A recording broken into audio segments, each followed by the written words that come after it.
Assalamualaikum warahmatullahi wabarakatuh. Perkenalkan, nama saya Erna Sairambe. Saya dari kelas 1I NPM 201434200 Universitas Muslim Nusantara Al-Wasliyah. Baiklah, di sini saya akan menjelaskan tentang landasan historis pendidikan. Landasan historis pendidikan adalah sejarah yang menjelaskan dasar-dasar pendidikan di masa lalu yang menjadi acuan pendidikan di masa kini. Di dalam landasan historis pendidikan ini dibagi menjadi dua zaman. Yang pertama itu zaman purba, yang kedua adalah zaman Belanda. Baik, yang pertama saya akan menjelaskan tentang zaman purba. Zaman purba ini lebih berdominasi kepada seorang ayah yang mengajarkan ilmunya kepada anaknya yang laki-laki. Dia lebih berdominan kepada yang diajarkan itu seperti yang pertama itu adalah memburu, yang kedua mencari ikan, dan yang ketiga adalah memanjat pohon. Sedangkan seorang ibu di zaman purba ini lebih berdominasi kepada anak perempuannya yang mengajarkan tentang cara bermasak serta menjaga atau memelihara anak-anaknya. Jadi di dalam zaman purba ini disebut dengan konsep pendidikan keluarga. Di dalam zaman purba ini juga disebut dengan adanya guru.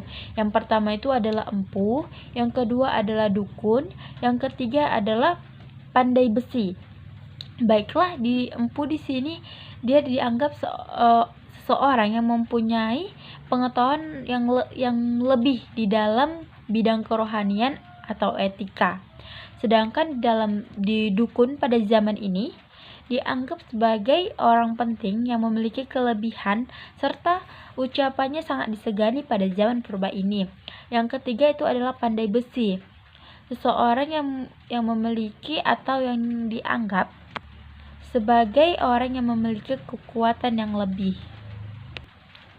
Baiklah, seperti yang saya bilang tadi, di dalam materi ini ada dua zaman. Yang tadi saya sudah menjelaskan zaman purba, sekarang saya akan menjelaskan tentang zaman Belanda. Yang zaman Belanda ini, pendidikan ini di bawah kekuasaan kolonial Belanda yang diawali dengan pelaksanaan pendidikan yang dilakukan oleh VOC. Pada masa VOC yang merupakan sebuah kongsi perusahaan dagang, kongsi pendidikan di Indonesia dapat dikatakan tidak lepas dari maksud dan kepentingan komersial. VOC di sini menyelenggarakan sekolah dengan tujuan untuk misi keagamaan atau protestan, bukan untuk misi intelektualitas.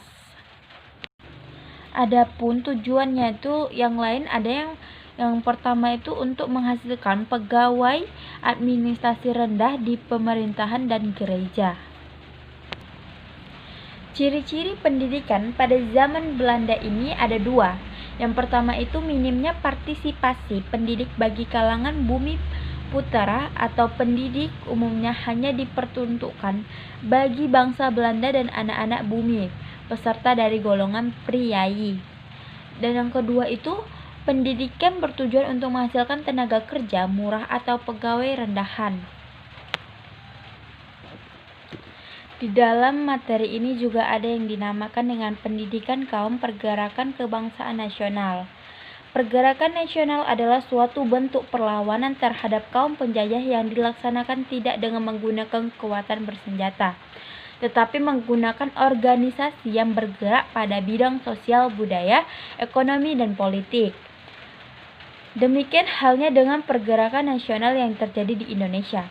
Pergerakan nasional Indonesia yaitu perjuangan bangsa Indonesia melawan kolonialisme dan imperialisme yang dilalui dengan mendirikan organisasi-organisasi bersifat nasional dan tidak berterikatan lagi dengan perjuangan fisik yang subordinasi dan berbaur dengan kedaerahan maupun agama.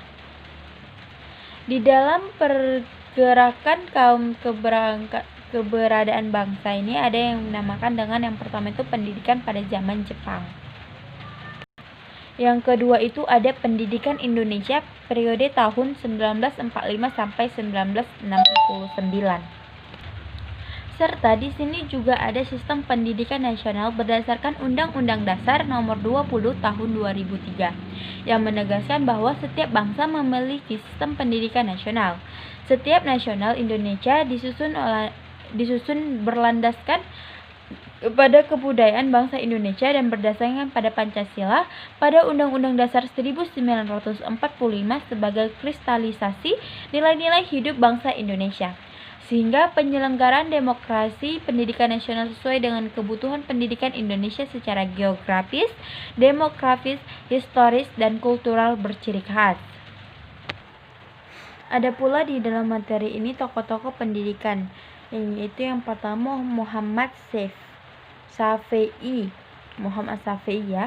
Yang pertama itu Muhammad Syafi'i merupakan sekolah INS atau Indonesian Netherlands School di Sumatera Barat pada tahun 1926. Sekolah ini lebih dikenal dengan nama Sekolah Kayu Tanam. Yang kedua itu adalah Ki Hajar Dewantara. Ki Hajar Dewantara yang mendirikan siswa di Yogyakarta. Dan yang ketiga adalah Ahmad Dahlan. Ahmad Dahlan yang mendirikan organisasi agama Islam pada tahun 1912 di Yogyakarta yang kemudian berkembang menjadi pendidikan agama Islam.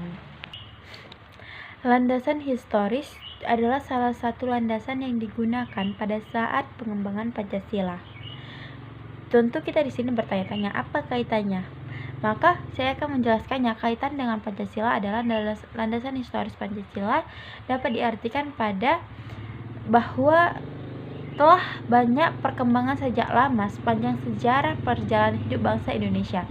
Oleh karena itu, keberadaan Pancasila tidak dapat dipisahkan dari hidup bangsa Indonesia.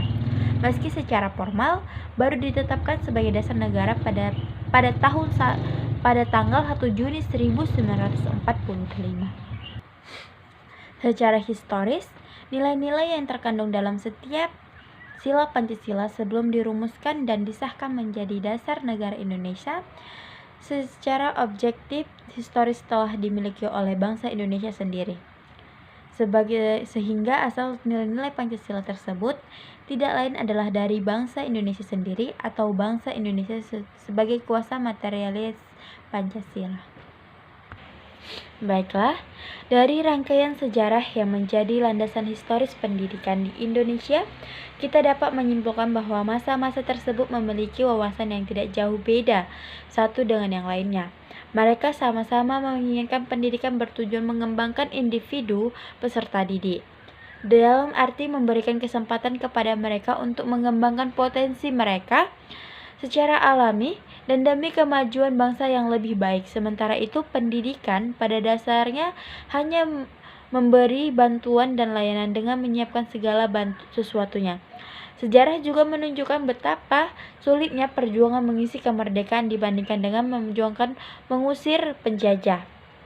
Dengan demikian, saya di sini berharap pendidikan dapat berupa ilmuwan, inovator, orang yang peduli dengan lingkungan serta mampu memperbaiki dan mengatakan peradaban manusia, bukan justru sebaliknya. Hal ini menurut saya dikarenakan pendidikan selalu dinamis mencari yang baru, memperbaiki yang memajukan diri agar tidak ketinggalan zaman dan selalu berusaha menyongsong zaman yang akan datang. Baiklah, itulah tadi yang dapat saya sajikan tentang materi landasan historis pendidikan. Lebih kurangnya saya mohon maaf. Sebagai manusia biasa, saya memiliki kesalahan baik dari segi apapun itu. Lebih kurang saya mohon maaf. Wabillahi taufiq wal hidayah. Assalamualaikum warahmatullahi wabarakatuh. Semoga penjelasan saya ini bisa bermanfaat kepada teman-teman semua dan bisa memenuhi tugas yang diberikan oleh dosen saya kepada saya. Assalamualaikum warahmatullahi wabarakatuh.